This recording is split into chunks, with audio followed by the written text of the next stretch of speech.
Hey, what's happening everyone? SirJames coming at you guys with another video, and in today's video I thought we can go ahead and have a quick PlayStation VR discussion now that the system has been out for a good solid week. Pretty much in this video I just want to go ahead and quickly touch upon, and again this is not a review, I just general things I want to go ahead and talk about is what do I think of the system so far, have I had any type of technical difficulties, have I experienced any type of motion sickness, and what do I think of the games thus far, and just general things like that. If you guys do own a PlayStation VR and you guys want to share your overall thoughts and opinions, please feel free to let me know in the comment section down below. And if you don't have a PlayStation VR but you are curious about it or you had some general questions, also let me know, and hopefully me and maybe someone else within the community could hopefully help answer your questions.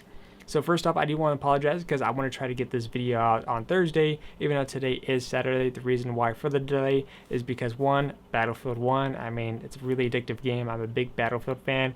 And I've gotten a lot of new collectibles that you might have seen back here. I'm trying to change up the overall space, kind of make it look a little bit better instead of playing like it was before, which I will do a future video on that to show you guys all the new stuff that I got, or in this case, maybe an update to my initial room tour.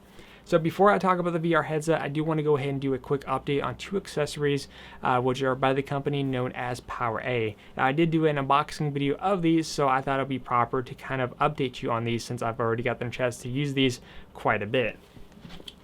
The first one that we have here is the premium storage case by PowerA. This retails for the price of $40, and basically what this does is that you open it up, allows you to store just the PlayStation VR headset itself, and of course there's some mesh padding over here to store some of the extra cables that dangle from it.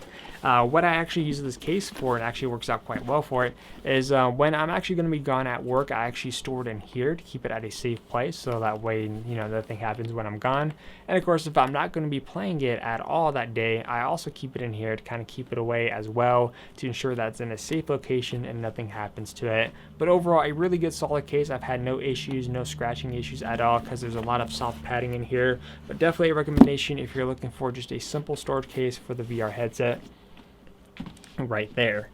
The next accessory is their charge and display station. Now this is something that I definitely say it's a must-have recommendation for any PlayStation VR owners.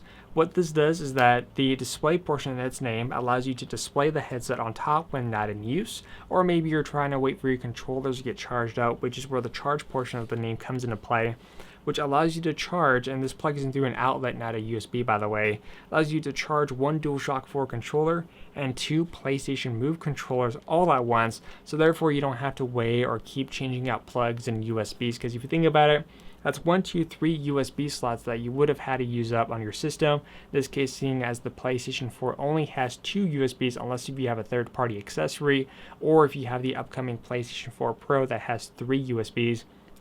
Again, there's not enough space on that, especially when you have to hook up the processing unit as well. So again, definitely must have, and I've had no issues with it. The controllers charge just fine, and they actually charge very quickly in my opinion. So next up, let's go ahead and talk about the VR headset in terms of comforts. So I do have it right here. Now, based on the VR headsets that I've used between PlayStation VR, the Oculus Rift, and the HTC Vive, this one is by far the most comfortable headset that I've used to date. I've had no issues playing long hours at a time. I've read some people have had issues with fogging up, and I think it really depends on the initial environment. Like for example, if I were to be playing in an environment where it's hot in my room, there's more than likely a chance that they probably will fog up, or maybe you have a little bit more fat or muscle around your face, there's a chance that may also be a cause of it as well. So it's kind of something to keep in mind, which again, I'm not making fun of anyone. This is just kind of, for me, I'm a skinny guy, so I don't really have too much meat on me in this case. So again, that's just kind of one thing to keep in mind. And even when I had glasses on, I've never had any issues with fogging up as well, which is another nice thing about the PlayStation VR headset, is that if you wear glasses, you could actually push a button here, pull out the visor, and you could easily adjust this onto your head. So again, if you happen to be a big guy, not a problem, because this could actually fit around you just as well. I'm not sure if you guys seen that awesome YouTuber known as Boogie9288. He's actually had no issues wearing the PlayStation VR headset, so if it could fit him, it could fit anyone in general. And of course, not only that, if you have a small head like I do, you can make some fine-tuned adjustments to kind of basically provide a little bit more grip padding on here to help it, not like fall off or kind of, get at a certain angle, whatever the case may be. But again, overall, extremely comfortable, easy to use, whether you wear glasses or without glasses. And again, the most comfortable one that I've used between this one, the HTC Vive, and the Oculus Rift. Now, so far, what do I think of the system after having it for a total of basically a little bit over a week now? Overall, I actually really love this device. I really honestly do. I'm hoping, again, there's a lot of concerns that people have about this, and the main concern that people are having is, how long, will this be supported? Is this going to dial as fast as the PlayStation Vita, or will this still stay strong, especially in 2 years from today? Again, that's kind of in the future. I can't really predict that path, but so far, based on all the games that I've been playing, I've been noticing that there's usually been a game or two that has been coming out each week. So if that's the case, then so far, I think the initial support for games is going to have a really strong library on the system itself. I mean, for me, I have over, I think about 24, 25 games on the PlayStation VR.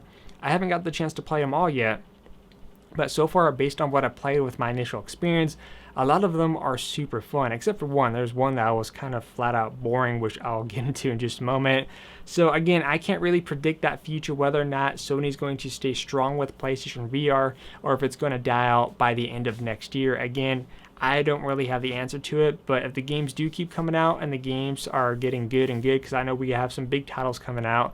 There's one called Eagle's Flight by Ubisoft that I'm going to be happy to check out. You have the compatible games such as Resident Evil, which based on the little demo is definitely going to be a fun title for sure. I'm trying to figure out what else. They have Robinson the Journey that actually comes out next month. And of course you have other compatible games like Ace Combat, which I think is a next year title.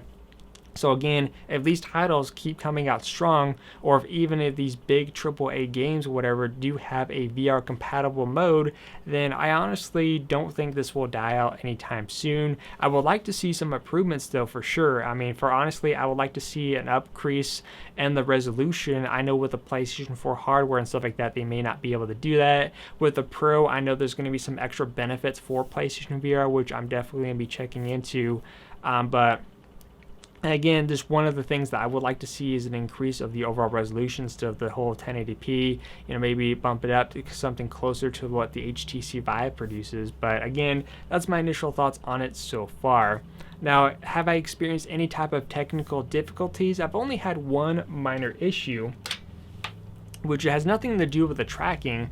The minor issue that I had is that the other day I was actually playing a game called Tumble, which you're basically stacking up blocks, a simple little fun puzzle game. A lot of fun too. It's like only $10, by the way. And at one point, for whatever reason, just like everything on my screen started like bugging out. Like everything was going in and out and shaking. And I was like, okay, I'm just going to hold this out and push the options button. Basically, when you do that, it kind of centers the screen, which is basically an option that all games have. Extremely useful, something I would recommend you do often to ensure that you are properly centered, especially if you're standing up to play, because sometimes you kind of move off camera, which has happened to me a few times. But for whatever reason, it was still bugging out, and I don't know if my PlayStation 4 caused it, or if the PlayStation camera just glitched out for whatever reason, or if it was the extension cable that I got for the PlayStation camera. But after I unplugged it, plugged it back in, sat back down, centered myself once again, everything seemed to work just fine. So again, I don't know what the initial cause, but that was the only technical issue that I've had. Now, the next thing I'm going to go ahead and talk about is tracking. I've read that a lot of people were complaining about the Move controllers, saying that they are terrible at tracking. I don't know how they're playing or what kind of environments there are, because I don't really see any like gameplay footage of them on camera like I've been doing, so I can't really judge them based on that. But for me, I've had no issues with the tracking, because one of the important things that you have to keep in mind is that if you are using the Move controllers, the important thing that you need to remember is that the PlayStation camera needs to be able to see the glowing light on the ball. If it does not see the glowing light, then that means it's not going to be able to register and track properly. So let's say you guys are the PlayStation camera. As you guys can see, you guys could still see the ball of this camera, or the ball of the Move controller. So this is still in frame. You are able to track this and register just fine for whatever activity that I'm doing in game. As soon as this goes out of frame, the camera is going to freak out and it can't register that. So of course you're going to have technical issues with that, but as long as you're back in frame, again, you are good to go on that. And of course, depending on how you're set up, making sure you're far back enough, make sure your camera is angled properly. So again, there's little technical aspects of the user, all that you have to kind of mess around with. Now, I've been playing in an environment when I'm recording my VR gameplay footages to the point where I'm in a bright lit scenario. I have a bright green screen behind me, and I have 3 big lights shining onto me. A lot of people saying that if you're in a bright lit environment, these can't track properly. I don't know about you guys, but I've been having no issues at all. And I'm also sitting far back from the camera. So again, I've had no issues unless if my back is towards the camera, then of course they can't register that. Now, if you're using the VR headset and your back is behind the camera, again, that works just fine because on the actual VR headset, there's actually 2 tracking lights on the back. For example, there's a scene in the Batman Arkham VR to the point where you're interrogating the Penguin, and then 3 of his thugs come out to the point where you actually physically turn your back towards the camera. Works just fine. But however, if you're trying to swing your arms around, it's not going to work because your back is towards the camera and it can't register the lights on it. But again, that's just one thing you have to keep in mind when you are using the Move controllers. Now, in terms of any type of motion sickness, I've only actually experienced that from one game in particular, and partial in one. The one that I had partial motion sickness to was the game known as Riggs Mechanized Combat League. What caused the motion sickness for me, which I was able to adjust and fix because there's options presented into the game, which I'm glad they did that because I'm hoping more VR titles would do that to ensure that people could change things around to make it more comfortable to them. Is that there was a visor mode. Actually, there's a couple different settings that throw people off, and that's actually one of the main games people complain about. Is by default, when you look in a general direction, your mech will also turn in that direction as well. However, there's an option where you could change that around to the point where if you look in that direction, your mech does not turn, so therefore you have to use like the right analog stick to do that. So that's like one thing that you can use. And the other one, which caused the motion sickness for me, is the visor mode. Is when you're trying to look around, there's like this visor that comes into play. If you guys see my gameplay part 1, which I'll have little clips here and there, that was throwing me off quite a bit, which you could, again, disable within the in-game options. So I got rid of that with no problem. However, the main #1 game that caused me to get motion sickness, I don't know what's the main cause of it. And it's the one game I have yet to cover because I can't.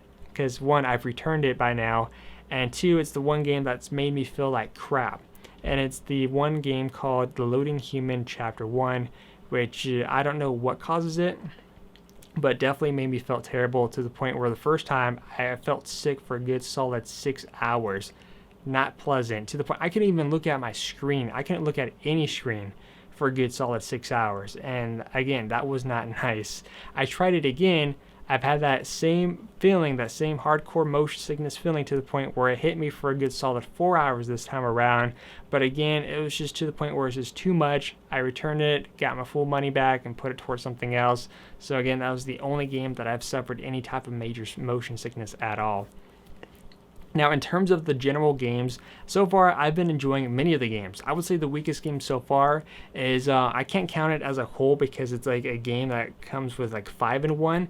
It's within the PlayStation VR worlds, but there's a game called VR Luge, if you will. You're basically going on a downhill race and you're kind of using your head to kind of turn in general directions. That game was generally boring and it was like really uninteresting in my opinion, and that I felt like that was the weakest game of them all.